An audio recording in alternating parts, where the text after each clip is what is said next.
Bonjour et bienvenue dans Animal, votre rendez-vous incontournable pour tout connaître sur le monde animal. Dans cet épisode, nous explorerons un thème qui va vous réchauffer le cœur même de là où vous êtes, j'en suis sûre. L'entraide entre l'homme et l'animal. Nous partirons d'abord au refuge d'Apagi, où sauver un animal peut aussi être une façon de se sauver soi-même. Puis cap sur la médiation animale, une pratique thérapeutique où les animaux deviennent les meilleurs alliés des enfants et même des adultes. Enfin, nous finirons sur une petite pause douceur dans un bar à chat grenoblois où ces félins apaisent les cœurs stressés des citadins. Préparez-vous à découvrir des histoires touchantes, des initiatives innovantes et des liens qui redéfinissent l'harmonie. C'est parti pour Animag, votre émission au poil. Chaque année, des milliers d'animaux sont abandonnés en France. Une situation inquiétante à laquelle l'Apagi, l'association de protection des animaux de Grenoble et de ses alentours, tente de répondre avec courage et bienveillance. Dans ce refuge, situé au cœur de l'Isère, chiens, chats et autres compagnons à quatre pattes trouvent un abri après avoir été abandonnés ou retirés à des propriétaires maltraitants.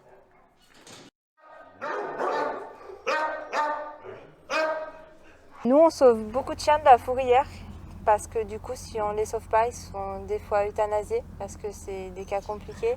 Il y a beaucoup d'abandon. Et sinon, après, on fait également des sauvetages. Oui. Malgré tout, l'équipe de l'Apagi travaille sans relâche pour leur offrir une seconde chance.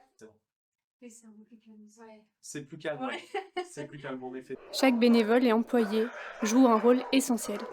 Nourrir les pensionnaires, entretenir les locaux ou encore organiser les adoptions. Une tâche parfois émotionnellement difficile, mais toujours motivée par l'espoir de changer une vie. C'est un métier qui est quand même compliqué physiquement comme mentalement. Physiquement parce qu'on a une cinquantaine de chiens à sortir tous les jours, 2 à 3 fois par jour, à faire des allers-retours entre le box et... Donc à la fin de la journée, vos jambes, elles ne peuvent plus. Mentalement parce qu'on est quand même dans la relation humaine. Et la relation humaine aujourd'hui est très très compliquée.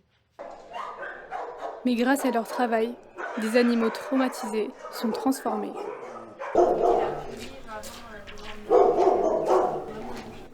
Pour les bénévoles de l'Apagi, le bonheur, c'est de sauver un animal, le voir guérir et trouver un foyer aimant. Un chien peut nous apporter énormément dans la vie. C'est pour ça en fait qu'on aime autant être bénévole. C'est parce qu'en fait dans les refuges, on aide vachement les animaux. Et quand on les voit devenir autant bien, alors que c'était pas le cas du tout au départ, et qu'ils partent dans une famille, c'est vraiment du bonheur.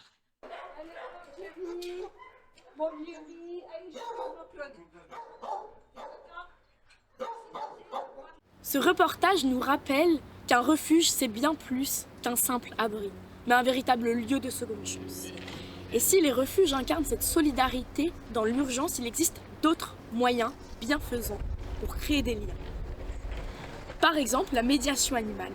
Cette approche unique utilise la présence et les interactions avec les animaux pour accompagner les personnes en quête d'harmonie et d'équilibre. Dans ce deuxième reportage, nous partons à la rencontre de Julie et de ses adorables boules de poils, qui apportent soutien, apaisement et joie à celles et ceux qui en ont besoin.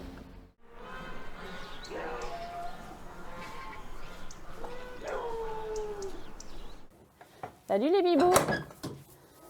Ah, petit cœur. Ah, c'est fini, c'est fini. Il n'y a pas d'autres bibis. J'ai eu le projet ici d'acheter une maison parce que mon rêve c'était de vivre avec mes chevaux. Et petit à petit, en fait, j'ai pas mal de voisins qui m'ont prêté, vendu ou loué des terrains autour. Et donc du coup, j'ai agrandi l'Arche avec plein d'animaux issus de sauvetage.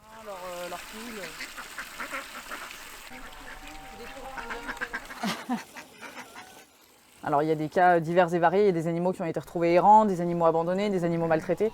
Et c'est vrai que tous ces animaux qu'on sauve, ils ont une reconnaissance envers l'homme qui est complètement différente. C'est vrai que mes animaux du coup me font confiance et si je les mets en situation avec une personne, ils savent qu'ils peuvent me faire confiance. Si je les mets dans cette situation, c'est qu'il n'y a pas de danger pour eux. Je vais en prendre un de plus au cas où. On va aller promener les chiens aujourd'hui ?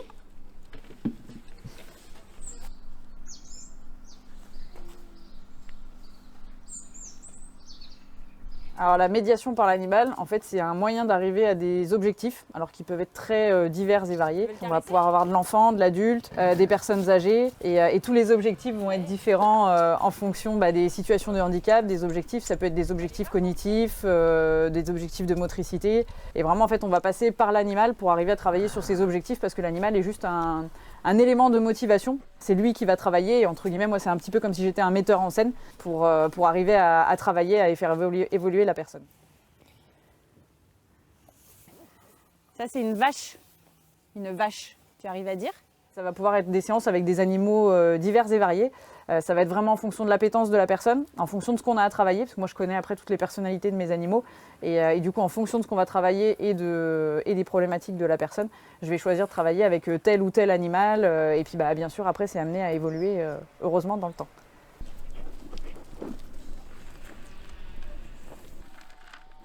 C'est super ça que tu mettes pas à la bouche. J'ai par exemple des enfants qui dorment mieux, suite aux séances de médiation, des enfants qui avaient des nuits très perturbées, des enfants qui vont avoir plus de communication envers les parents, qui vont être beaucoup plus ouverts, ou des enfants ne serait-ce qui rentrent moins stressés à la maison, qui sont plus apaisés, qui sont plus calmes, notamment pour des enfants qui souffrent d'hyperactivité. Et c'est hyper important que je puisse avoir des retours pour me rendre compte quand même de l'évolution du jeune, même si ça ne se passe pas pendant la séance, quoi. Parce que le plus important, ça reste dans son quotidien. Quelle belle leçon d'humanité nous venons de découvrir. C'est une preuve supplémentaire que nos compagnons à quatre pattes jouent un rôle bien plus important que celui de simples animaux de compagnie. Et justement, pour notre dernier reportage, nous partons dans un lieu complètement différent, où les chats jouent un rôle tout aussi apaisant. Vous connaissez sûrement les bars à chats, où l'on vient se détendre en compagnie de ces adorables félins remplis de douceur. Allez, direction le Neko Café. Un bar à chat grenoblois où ronronnement et bienveillance sont au menu.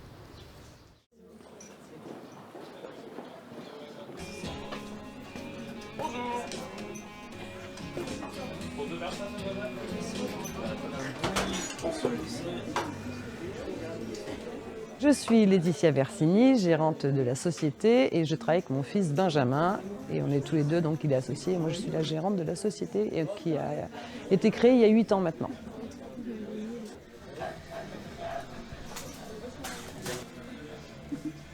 Ça reste un café classique. En fait, la seule différence, c'est que vous avez des chats autour de vous. Donc soit vous vous levez pour les caresser, soit vous prenez votre café tranquillement en les regardant.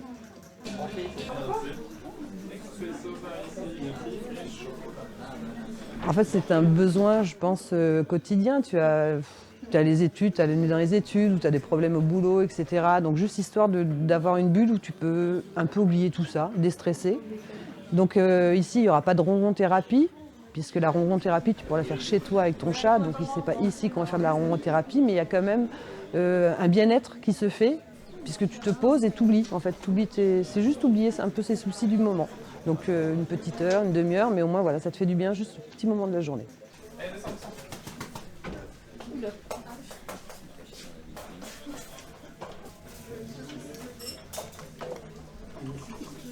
Quand elle va bien, elle le ramène.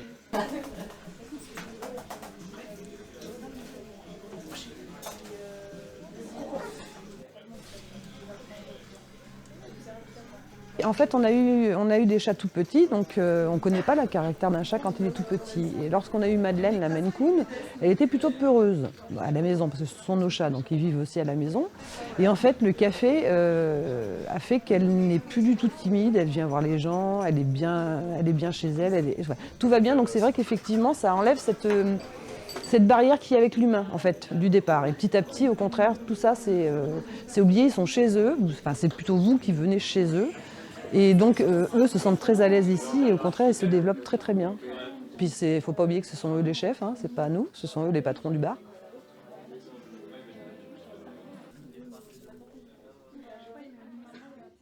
Et voilà, c'est déjà la fin de cet épisode. Nous avons découvert ensemble comment ces liens uniques peuvent transformer des vies.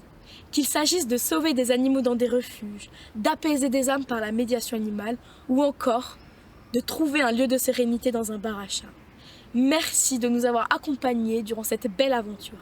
Nous nous retrouvons très prochainement dans un nouvel épisode où nos équipes partiront à la rencontre du monde de la faune sauvage. D'ici là, prenez soin de vous et de vos amis à poil, à plumes ou à écailles.